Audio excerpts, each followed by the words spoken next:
प्रिय भक्तों, आज हम एक ऐसा मंत्र लेकर आए हैं जो शायद आपने पहले कभी शायद नहीं सुना हो, ऐसा मुझे लग रहा है, क्योंकि ये मंत्र है ज्येष्ठ लक्ष्मी मंत्र। आपने लक्ष्मी मंत्र सुने होंगे लेकिन ज्येष्ठ लक्ष्मी मंत्र नहीं सुना होगा, ऐसा लग रहा है। और इस मंत्र की खासियत है कि जब भी व्यक्ति इसको श्रद्धा के साथ करता है, भक्ति और भाव के साथ इसका स्मरण करता है, तो ये बहुत ही फलदायी मंत्र सिद्ध होता है। वैसे भी हम जो मंत्र आपके पास लेकर आते हैं वो सिद्ध मंत्र होते हैं। ये मंत्र व्यक्ति की सभी प्रकार की इच्छाओं को पूर्ति करता है। माता लक्ष्मी का आशीर्वाद उस व्यक्ति पर सदा बना रहता है जो इस ज्येष्ठ लक्ष्मी व्रत का श्रवण करता है। तो हम आपसे निवेदन करते हैं कि कृपया कम से कम 11 बार या 21 बार प्रतिदिन इसका स्मरण कीजिएगा और फिर देखिएगा कि ज्येष्ठ लक्ष्मी मंत्र आपको किस प्रकार से धन से परिपूर्ण कर देता है। भक्तों, ओम ऐं ह्रीं श्रीं ज्येष्ठ लक्ष्मी स्वयं भुवे ह्रीं ज्येष्ठाय नमः।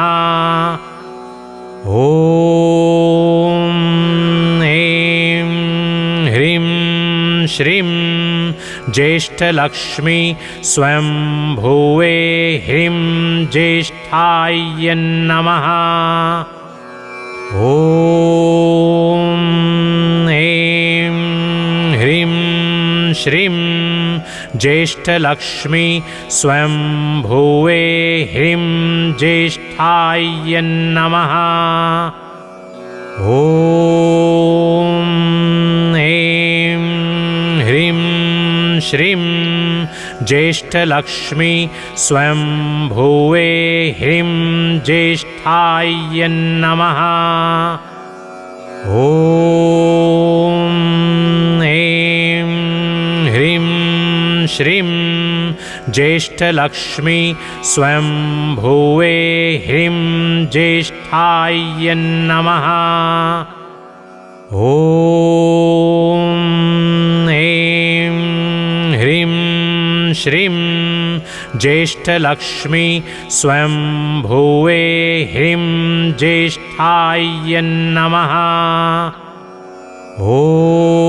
ओम ऐं ह्रीं श्रीं ज्येष्ठ लक्ष्मी स्वयं भुवे ह्रीं ज्येष्ठाय नमः। ओम ऐं ह्रीं श्रीं ज्येष्ठ लक्ष्मी स्वयं भुवे ह्रीं ज्येष्ठाय नमः।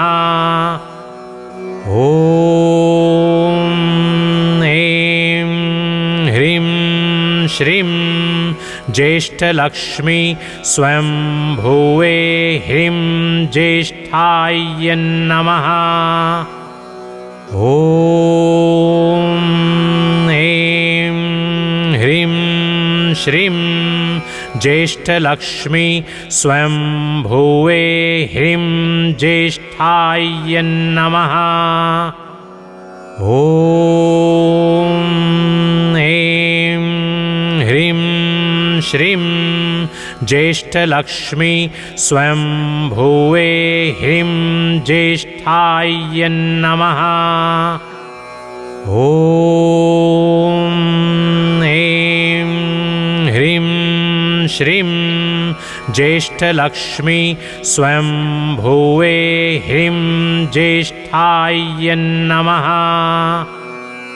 ओम ऐं ह्रीं श्रीं ज्येष्ठ लक्ष्मी स्वयं भुवे ह्रीं ज्येष्ठाय नमः। ओम ऐं ह्रीं श्रीं ज्येष्ठ लक्ष्मी स्वयं भुवे ह्रीं ज्येष्ठाय नमः।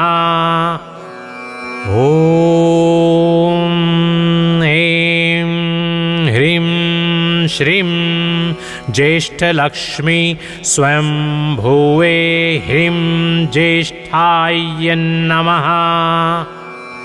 ॐ ऐं ह्रीं श्रीं ज्येष्ठलक्ष्मी स्वयंभुवे ह्रीं ज्येष्ठाय नमः। ॐ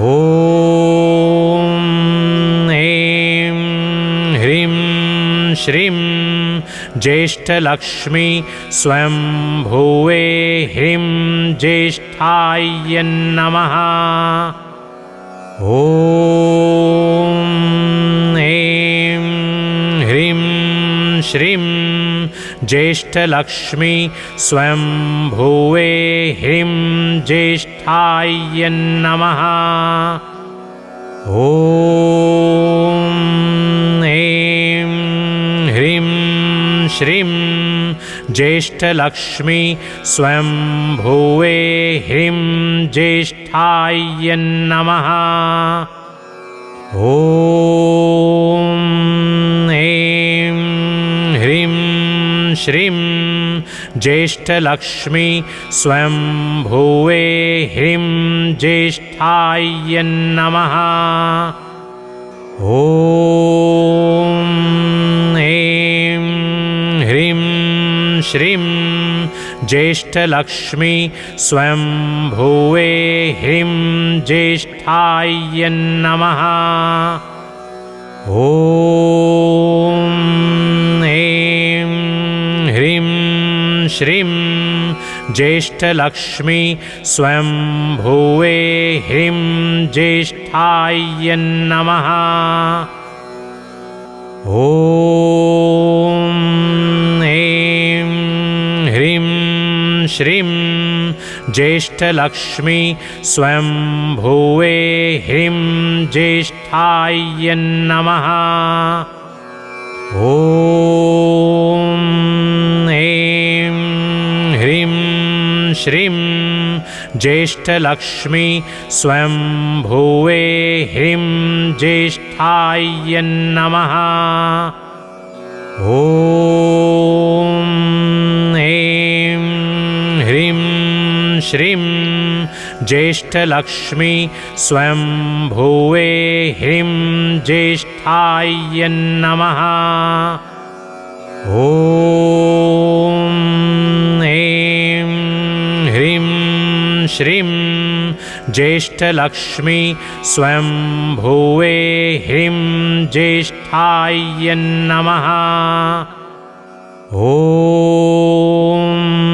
ऐं ह्रीं श्रीं ज्येष्ठलक्ष्मी स्वयंभुवे ह्रीं ज्येष्ठाय नमः। ॐ ऐं ह्रीं श्रीं ज्येष्ठलक्ष्मी स्वयंभुवे ह्रीं ज्येष्ठाय नमः। ॐ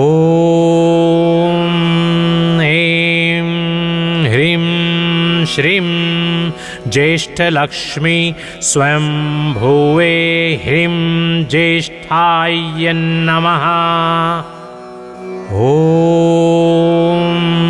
ऐं ह्रीं श्रीं ज्येष्ठलक्ष्मी स्वयंभुवे ह्रीं ज्येष्ठाय नमः। ॐ ऐं ह्रीं श्रीं ज्येष्ठलक्ष्मी स्वयंभुवे ह्रीं ज्येष्ठाय नमः। ॐ ऐं ह्रीं श्रीं ज्येष्ठलक्ष्मी स्वयंभुवे ह्रीं ज्येष्ठाय नमः। ॐ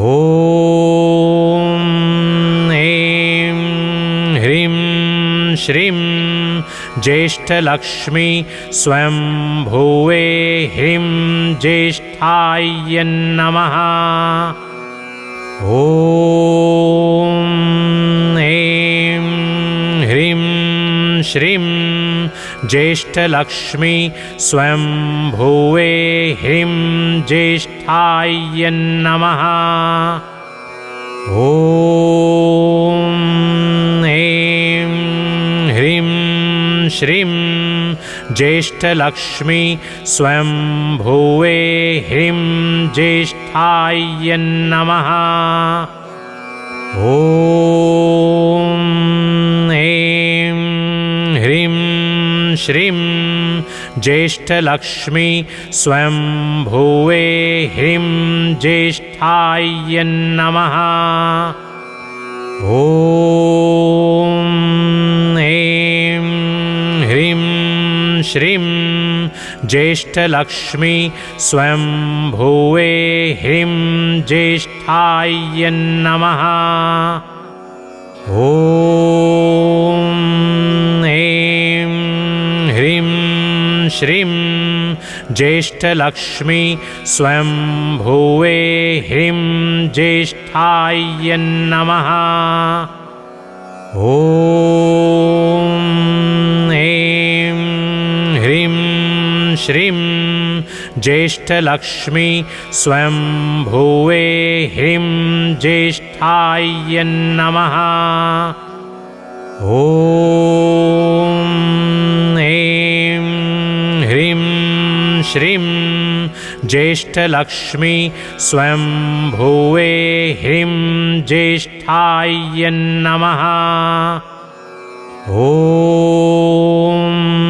ऐं ह्रीं श्रीं ज्येष्ठलक्ष्मी स्वयंभुवे ह्रीं ज्येष्ठाय नमः। ॐ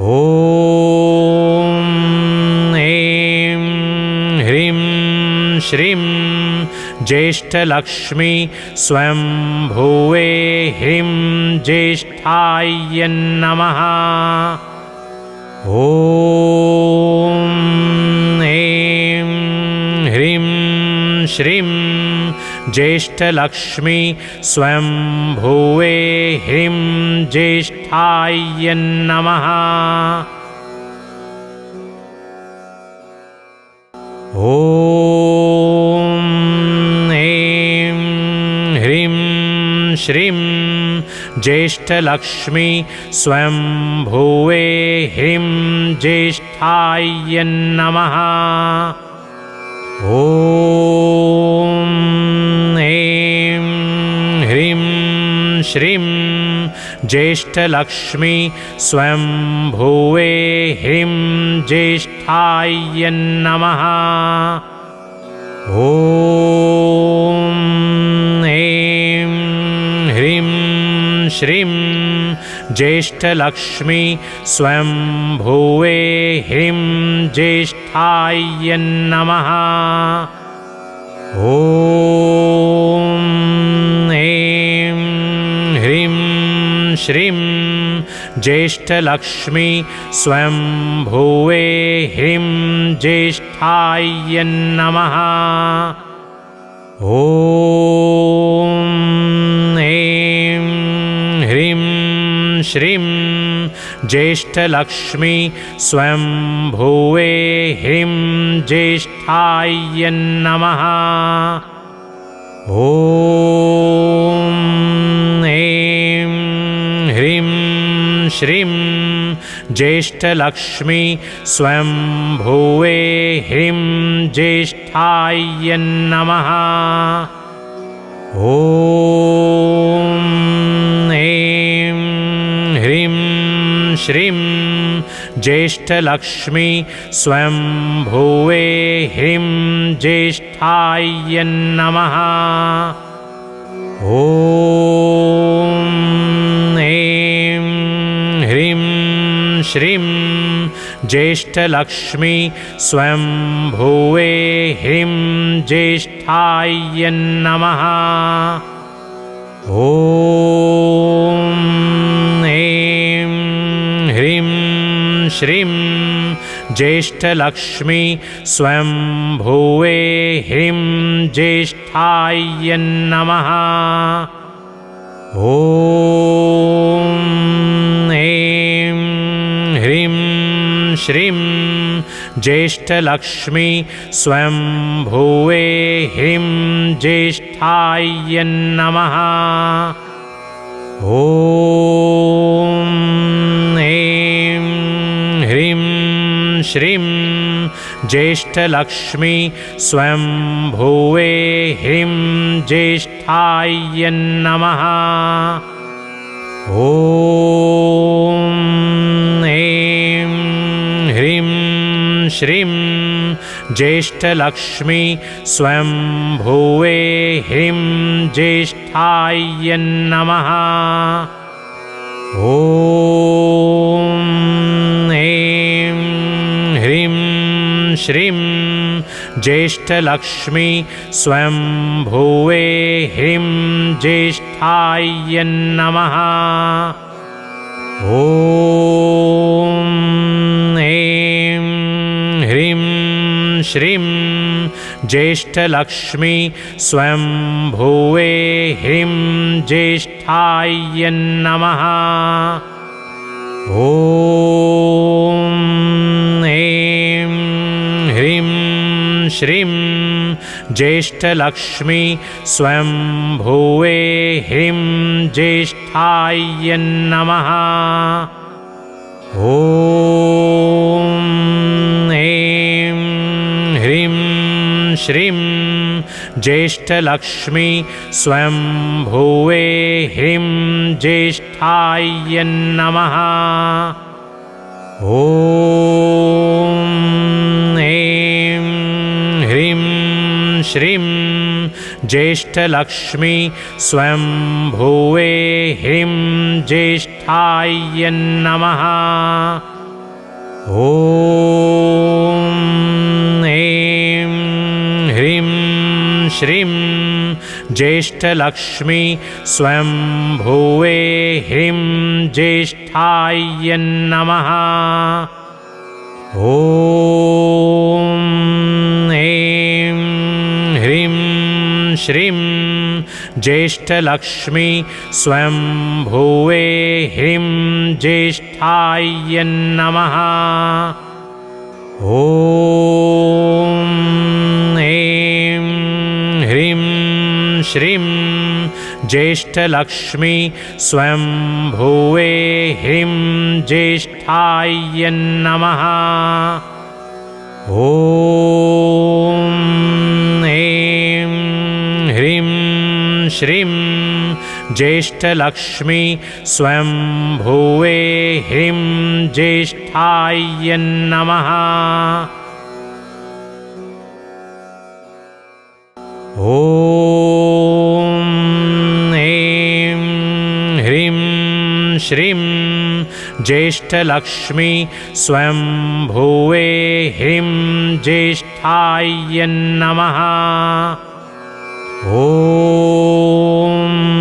ऐं ह्रीं श्रीं ज्येष्ठलक्ष्मी स्वयं भुवे ह्रीं ज्येष्ठाय नमः।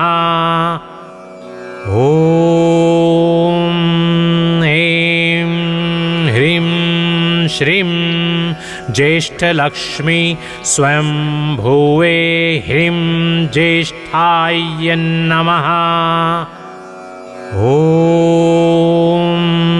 ऐं ह्रीं श्रीं ज्येष्ठलक्ष्मी स्वयं भुवे ह्रीं ज्येष्ठाय नमः। ॐ ऐं ह्रीं श्रीं ज्येष्ठलक्ष्मी स्वयं भुवे ह्रीं ज्येष्ठाय नमः। ॐ ऐं ह्रीं श्रीं ज्येष्ठलक्ष्मी स्वयं भुवे ह्रीं ज्येष्ठाय नमः।